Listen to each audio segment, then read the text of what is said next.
Hey, you are in the mix with the vibrant mix from the studios of TLC Talk Radio. Look, Fred, I didn't say live this week. I was about to say that. This is your girl, Tasha, and we are here with, of course, the brother Fred. Yay! Yeah. We have a great show lined up for you. We have Monica Harris back with us. She is my personal financial guru. I don't know if I can call her financial planner. I'm just going to call her guru of all things financial. And she's here to talk with us today about annuities. But, you know, we always have to do our little kind of banter. What's up, Fred? How you been? I'm okay. How you be? Man, it's been a minute since we been all here together. And here we are again. Yes. We missing it's like a tricycle missing a wheel. Right. But, I mean, even when the 2 of 3 is not the whole of the sum, we are still who we are. Now, What? if you ask me to say that again, I couldn't. Nobody knows what you said because you're crazy. Right. So you just made that up? You pulled it out of your ear? A little bit. A little bit. Illinois finally has a budget for it. Yeah. So Finally. after how many years? Seems like 15 to 20. That's probably not accurate, Yeah. but the Illinois Congress finally passed a bill. It was vetoed by Governor Bruce Rauner, and they promptly overrode it. Mm-hmm. So that is your government at work. Lot of chit chat about the taxes that come out of it. And the only reason this is on my mind, like it's serious, but it's not serious because I just go to Indiana, which, whatever, is this whole sugary tax beverage, sugary beverage tax, that was slated to come out. Now, I walked into a store in the city. Actually, it wasn't in the city. It was in one of the suburbs really close to Chicago, but it was still a part of Cook County. And they had signage up that said that the tax had been postponed. Right. So I don't know if the tax was postponed or if they just were saying, we'll wait. But either way, I'm going right here to Munster. Yeah. Shout out to Munster, Indiana. I think. Yeah, I think you'll have a lot of people, depending on where you live in the county, going to Indiana, Will County, DePage County, like in the Naperville, Aurora area. Yeah. So, it's taxes keep going up, and if you can save $1 here, $1 there, people are going to do it. Yeah, particularly like you said, if they live close or they're going that way. So like it wouldn't make sense to drive out here to buy, a 12-pack. That's ridiculous. But if you were going shopping anyway, right, and say you had, you make a day out of it and not maybe a full day, but I mean, go visit your people out here, go shopping or whatever, just turn it into an outing worth your while. Don't run out to get a 2-liter. You're buying in bulk. Yeah. It makes sense. Yeah, if that you're close makes sense to drive somewhere else that doesn't have that tax. Yes, and you don't have to continue to make the run.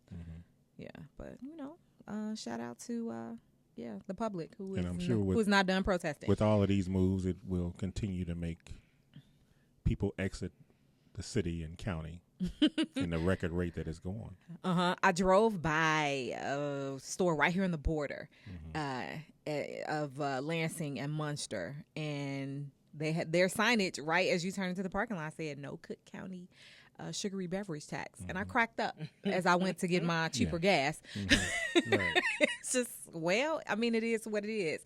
Remember, I told you there was a sign that used to, I haven't seen it, but it may still be up or maybe they moved it. But there was a sign as you drive into Indiana from Illinois, and it says Illinois with taxes, ? And it's hilarious. We absolutely are. What gets me is the Indiana signs, billboards that say "Come live in Indiana" in Illinois. That's what gets me. Wait a minute, it's like, they've purchased advertising. I haven't seen that. Yeah, the billboards. Yes. And that's been up for years. Yeah, I'm a little slow apparently, Yeah. But I mean, that's amazing. I mean, I understand that as an advertiser, you get whatever money you can for your billboards, but wow. Yeah, that's they don't care what the sign says as long as it doesn't say kill babies. They are okay with it, I'm sure. But you add the fact of the taxes and the violence and everything that goes along with that, and it makes people want to move. Yeah.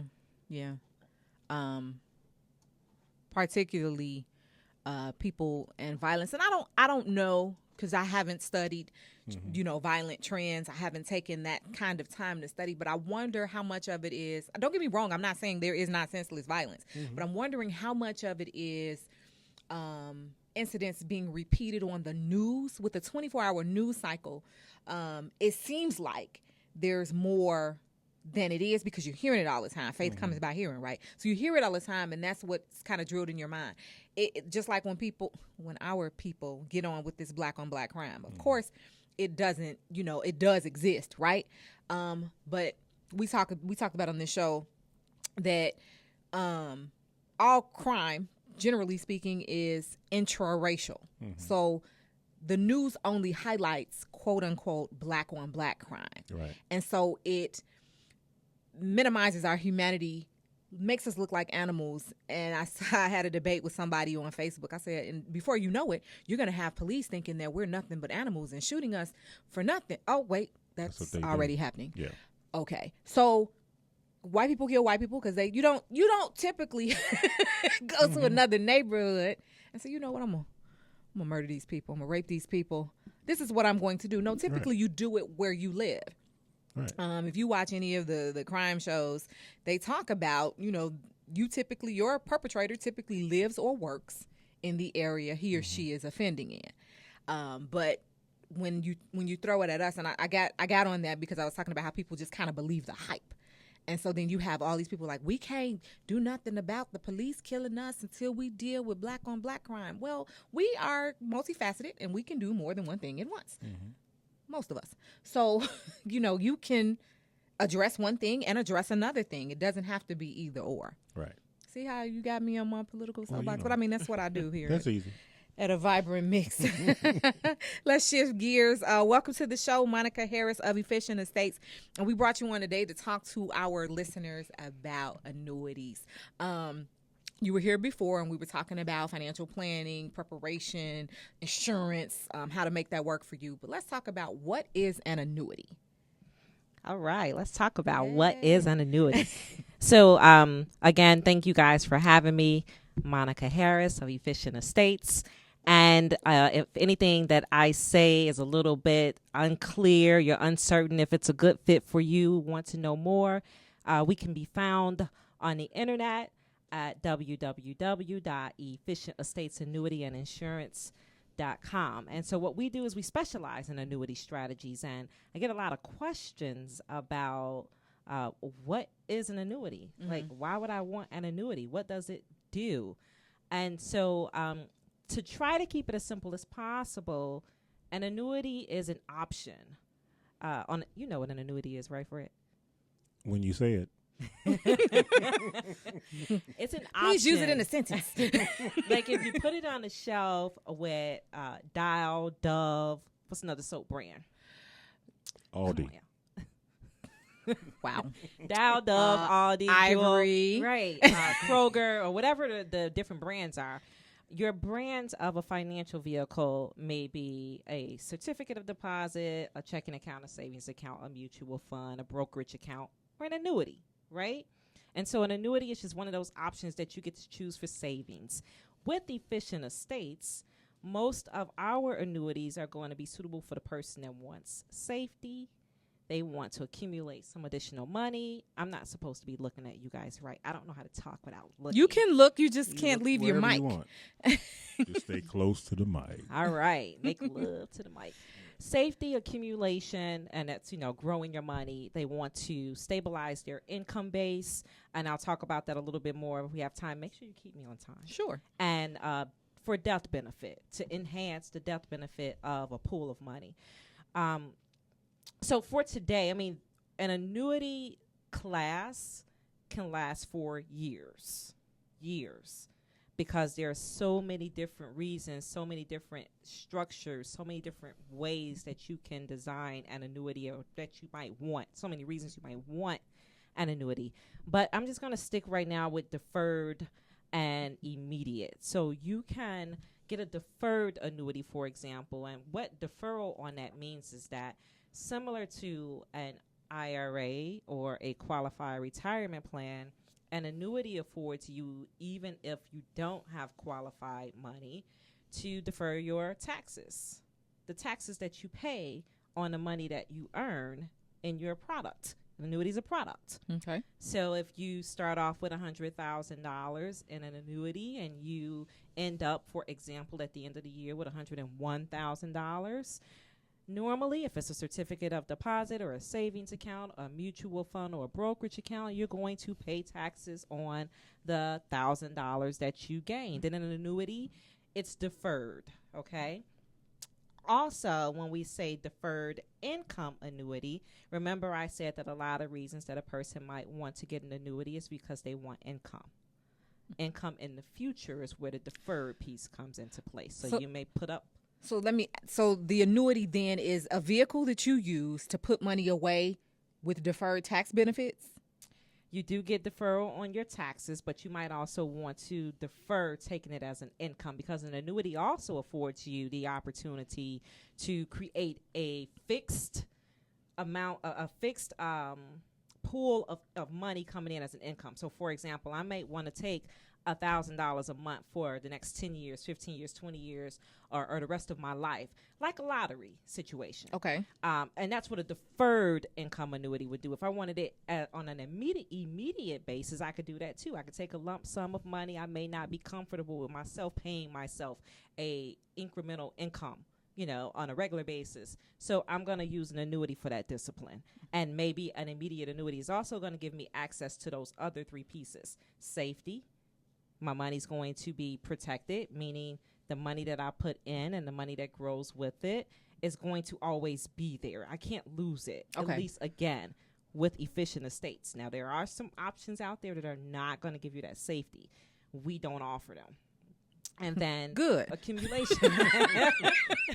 Well, for your, honestly, like if you did assess your risk tolerance, which is how comfortable are you with losing money, basically, right? I'm not comfortable with that at all, cousin. That's why you probably have. I lost $20, but yeah, we're not comfortable with that. Yeah. Like you can go to Efficient Estates Annuities and Insurance.com, go to the annuity tab under products or services, and scroll like midway down and do a risk assessment analysis. And if you find that you have a high risk tolerance, then an Efficient Estates annuity or an annuity through Efficient Estates might not be for you. Okay.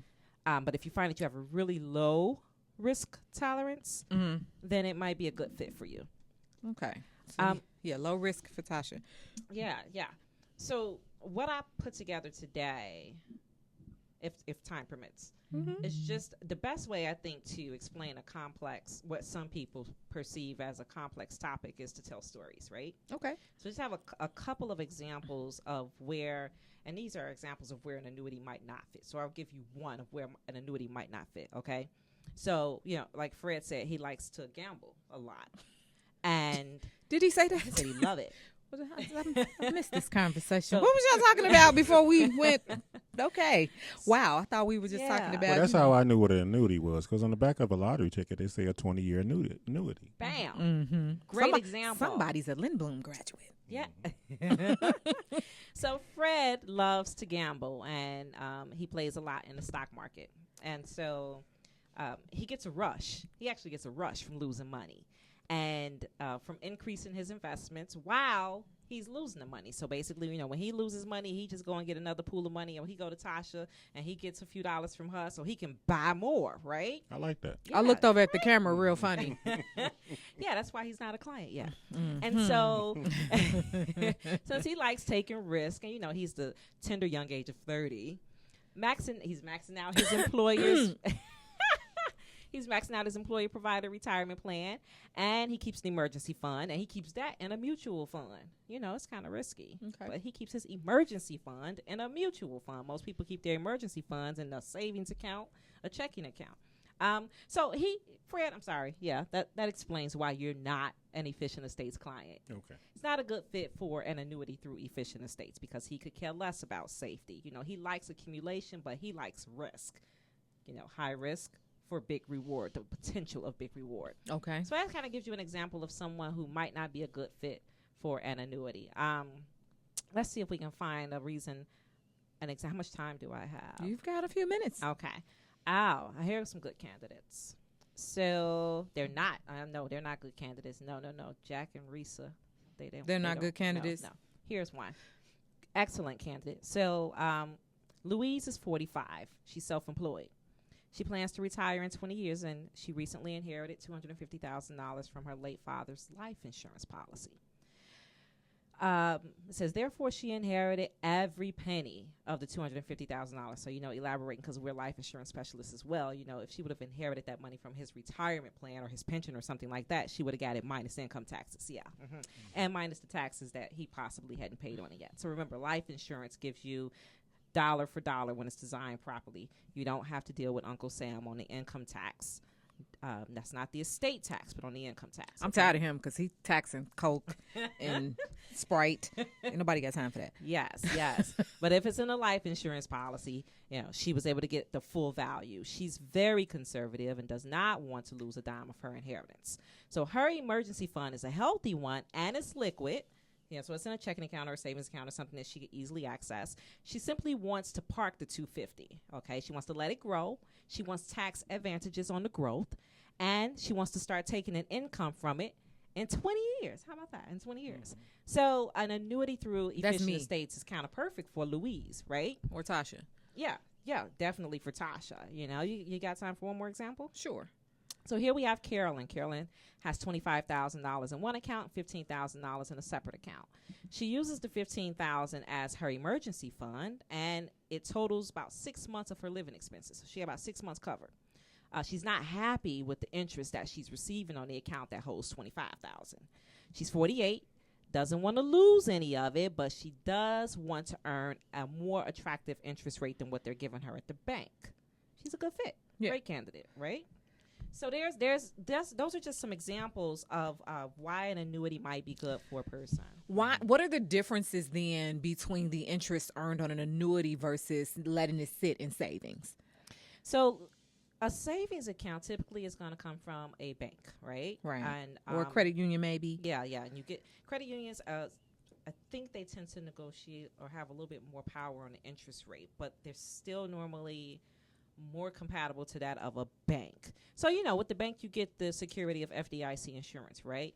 For Illinois, there's the Illinois guarantee on your annuity and your life insurance benefits. So it's not the same as the FDIC, but it kind of follows that model. Acts kind of the same. And so with your savings account, the interest rates, they suck. It's the bottom line. The banks, they're not offering attractive interest rates on their savings vehicles right now. And so even inside of Have they ever? Oh, yeah. Okay. Yeah. Maybe I was little. No, I'm kidding. Go ahead. They were much better when I first started in banking in 1999. It was pretty easy to get somebody to put their 5 and 6 figures into a savings account and just park it and leave it up to the FDIC insured cap. But now you're looking at possibly getting a point, which is 1%. Possibly. And that's normally going to be if you're going to do a 60-month CD. So you're going to lock it up for 5 years, right? So that they can play with it. To get a point, right? Mm-hmm. But remember this. If I lock up $100,000, I'm only going to get $100 over the year, right? I'm not really getting that $100 because if it's in a savings account, the bank's going to send me a 1099. I'm going to give it to my tax preparer, and I'm going to pay taxes on the $100. All right? So it's not the sexiest thing to do. Now, fixed annuities, the interest rates aren't that sexy either. They are maybe 2.5%. You might be able to come up on 3%. But there are, and I don't offer many fixed annuities because annuities come with, there's pros and cons to everything. Okay. And with the fixed and the fixed indexed annuities, which is what we primarily specialize in, you have what's called surrender periods. So these are long-term vehicles, 5, 7, 10 years, sometimes 20 years. Okay. So you don't want to, that's why when you heard me talking about one of the examples, we talked a lot about having emergency funds. Well, what does that mean? There are additional funds that this person can access in the event of an emergency because the funds that are set aside for the annuity are kind of like the funds that you set aside for your retirement. They're kind of locked up. And if you touch your 401k, 403b, 457, your IRAs that are traditional IRAs, before you turn 59 and a half, for example, you get hit with a penalty for being under 59 and a half. And you have to pay the taxes that you didn't already pay on them because they're pre-tax contributions, right? Which means that you basically got to save that money before you pay Uncle Sam. Mm-hmm. And so there are pros and cons to all of this. The main, I think, comparable con of an annuity versus a savings account is that the annuity has a surrender charge. Most of them are going to have surrender periods, and surrender periods come with surrender charges. So, for example, if the surrender period is 7 years, you might actually be subjecting your money to, for example, a 7% fee if you cancel it before that set first year is over. So that surrender period simply means then that's the time you're telling us that you're not going to touch it? Yes. Okay. Yes. Yeah. And then in some cases you can get around it. We do have a couple of insurance carriers, and this is getting more and more attractive with some new regulation that has come out, that if you do want to bypass the surrender charges, you can opt for that. But they offer you less interest than what they would if you subjected your money to it. And the example that I gave you, if it's a 7-year surrender and you opted to bypass the surrender charge period, you also would, if I canceled it, you would lose whatever interest you gained. So you wouldn't lose your money, but you basically walk away with what you came with. Okay.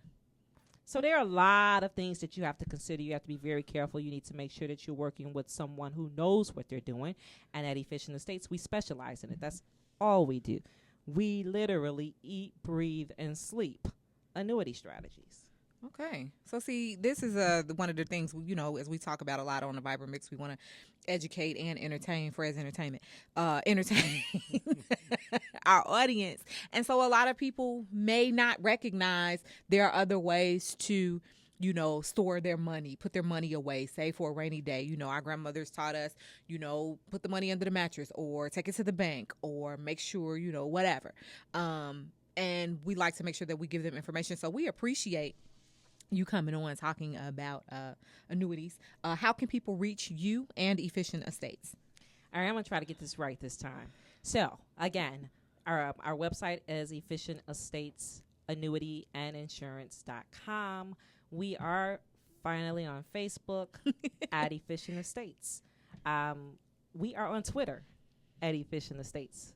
There's too many of these things out here. I'm Monica C. Harris on Facebook, on Twitter, honestly, it's too many social media sites.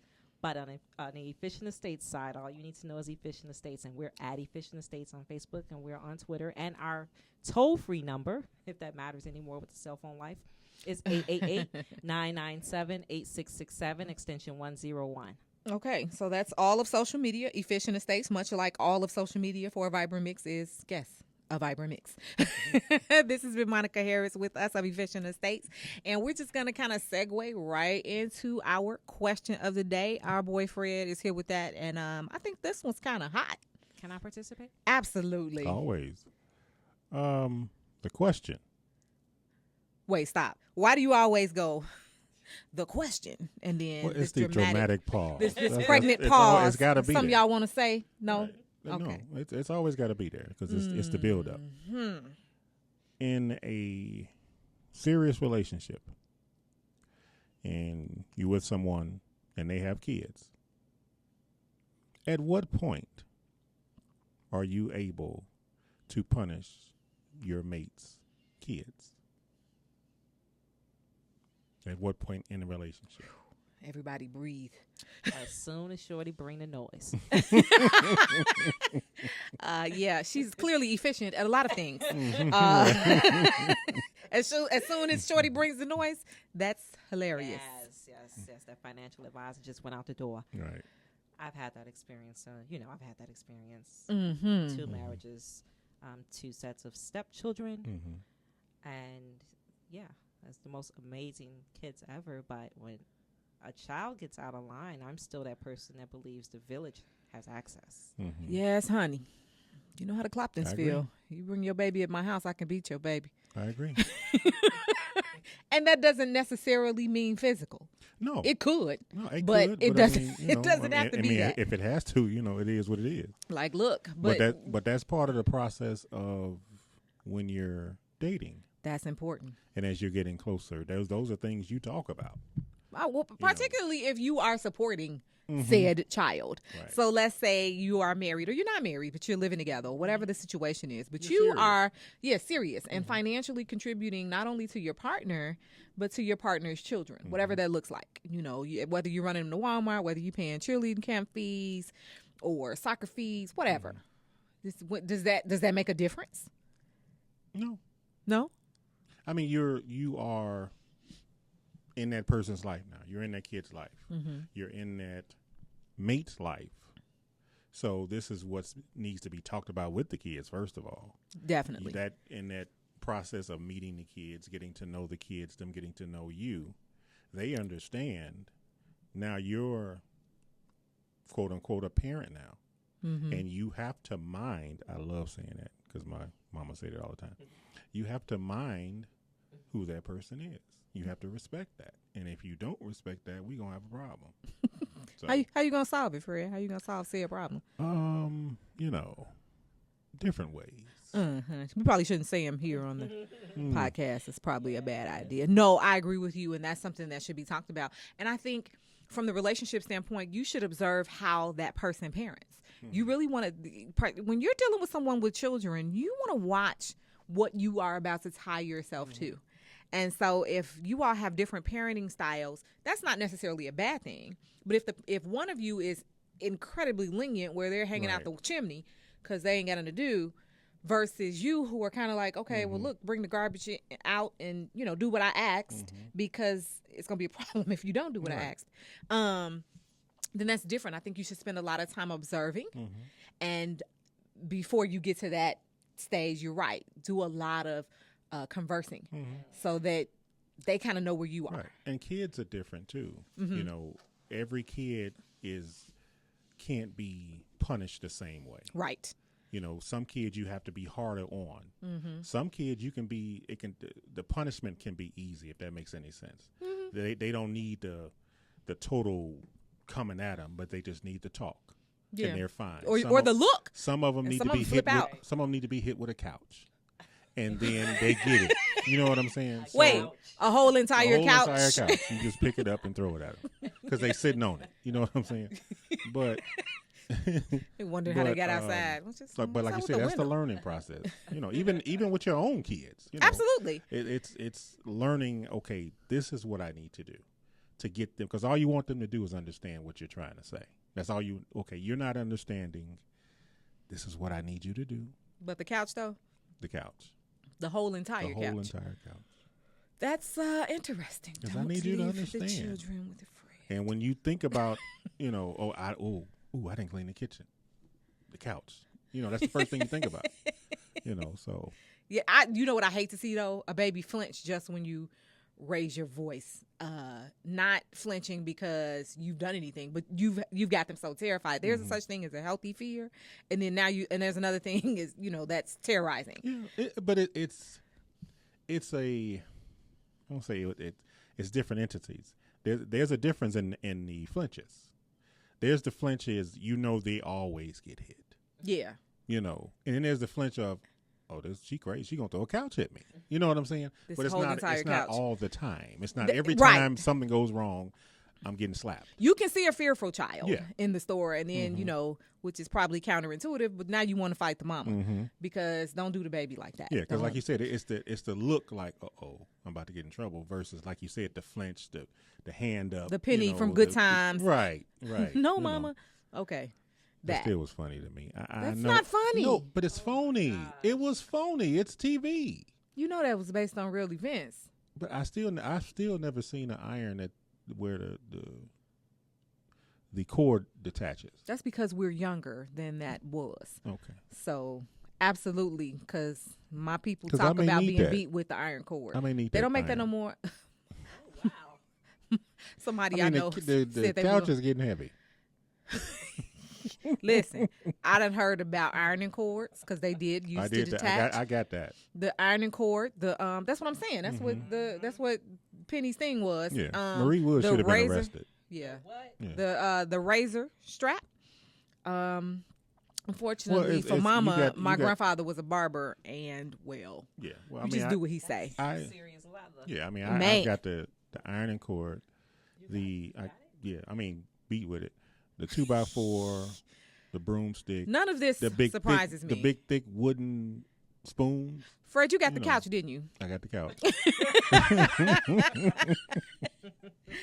But okay. I thank her every day for it. Yeah, it is what it is. Mm-hmm. Well, we've had a great conversation here on the Vibrant Mix with Tasha Tamiko and Fred from the studios of TLC Talk Radio. Don't forget to follow us on all social media at A Vibrant Mix. Don't forget to follow Monica C. Harris and Efficient Estates on all social media, and check out all of our shows each week on avibrantmix.com. We'll catch you next week. Thank you. Yay. Yay.